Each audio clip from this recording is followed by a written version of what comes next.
Start listening to yourself. Start honoring yourself. Start honoring the messages that are coming up within you, that are bubbling up within you. The mind and the ego lives in the head. But if we can drop this energy, the thinking mind, the ego, and drop all that energy down into the body and start really feeling our body's responses to what is important for us. One of the best ways that I have found to make a clear decision if we have two choices in our life is the circle test. I don't know if you've ever heard of the circle test, but it's one of my favorite ways to make a decision when I have two options in my life. Basically, essentially what I do is I imagine there are two large circles on the ground, and I place my body visually. I visually imagine my body going into each big circle, and I imagine in that circle the outcome or the situation or the environment that choice will give me, that choice will bring me in my life. And so I imagined myself walking into that circle, walking into that experience, that energy, that environment, that outcome, and I just listened to my body. And this is really important. It's essential that we exhale and we breathe, and we really breathe deliberately and intentionally.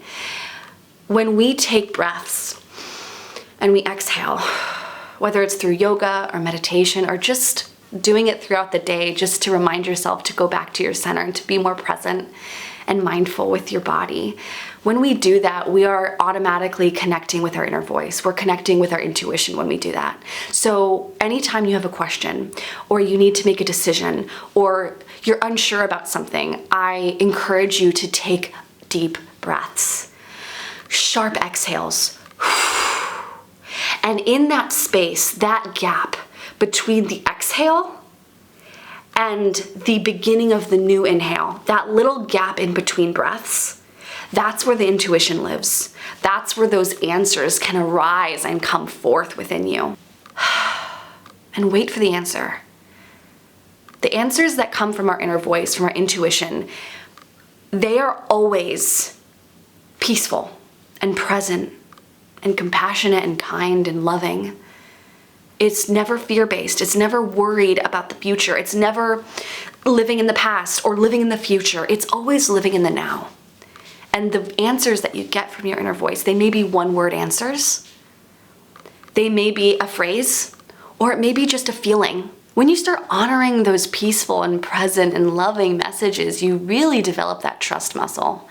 And once that muscle is built, you can always lean on it and rely on it and ask it questions.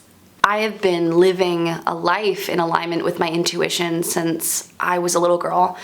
When I was a kid, I used to write in my journal and ask questions. And sometimes I would say God, or sometimes I would say universe, or sometimes I would say my higher self. And now I use the word inner voice, but I regularly have conversations with it, and it's something I've built through my whole life. Anytime I had a question, or I was unsure about something, or I was worried about something, or overthinking something, and I needed a friend's advice, and I felt too in my own problem, my own bubble, to really get the clarity for myself, I would ask my friends, and I would say, what does your gut say? I don't want to hear what your mind has to say. Don't think about it. Don't think about it. Just tell me what your gut says. And I think this idea, what does your gut say? This has been following me my whole life. And I didn't realize what it was until I got older, until I really started, doing the work with, learning about Eckhart Tolle's books, or Power of Now, or Untethered Soul, or whatever, all these books on presence, right? And just meditating and really going deep in my own personal practice, that I realized that when I say, what does your gut say? What I'm saying is, what does your inner voice say? What does your intuition say? Because the mind and the intuition are not the same. The ego and the inner voice are completely different things. Both are great, both are valid, both are helpful in different ways. The ego loves to protect and give you safety and security and make sure that, you're not gonna be eaten by a saber-toothed tiger and you're gonna survive. The ego wants to protect you, but there are a lot of limitations with the ego, and there's a lot of limitations and things that can hold you back with the mind. And I realized very early on in my late teens, early 20s, that there was a difference between the two. And now I am always living in alignment with my intuition. The inner voice guides every decision that I make, whether it's posting a video or deciding on a move to a new place or where I want to get dinner or what do I want to make for dinner tonight or whatever. I always check in with my inner voice first, and I don't hesitate. Sometimes I'll get an idea for something on my walk in nature, and then that night I'll do it. I'll do the thing. I'll create the website. I'll launch the project. I'll call the friend, whatever it is. I'll do it that day. And usually the results from that thing are amazing. And it is because all those messages that I received and I acted upon came from my inner voice. I really encourage you to notice the two voices in your head, or the two voices in your body, or the two feelings in your body, and really observe the energy of the two.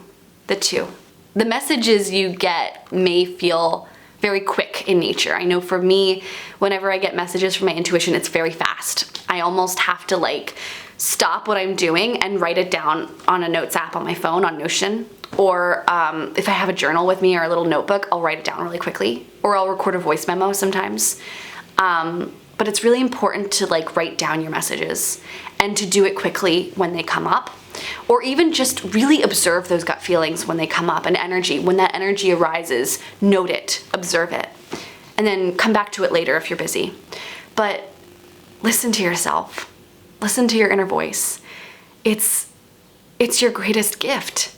It's your superpower. It's the thing that is always guiding you home, and it's guiding you to yourself, and it's guiding you to a place of peace and presence.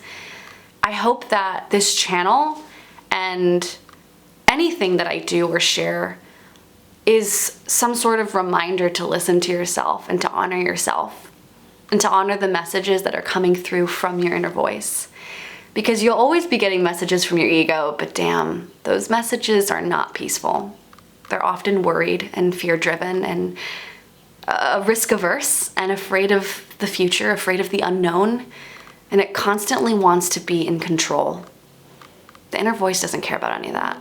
The inner voice just wants you to be happy, and it wants you to feel loved and feel peaceful and present with what you have right now. Trust yourself. Honor yourself. Honor the messages that come up for you. It can do you no wrong.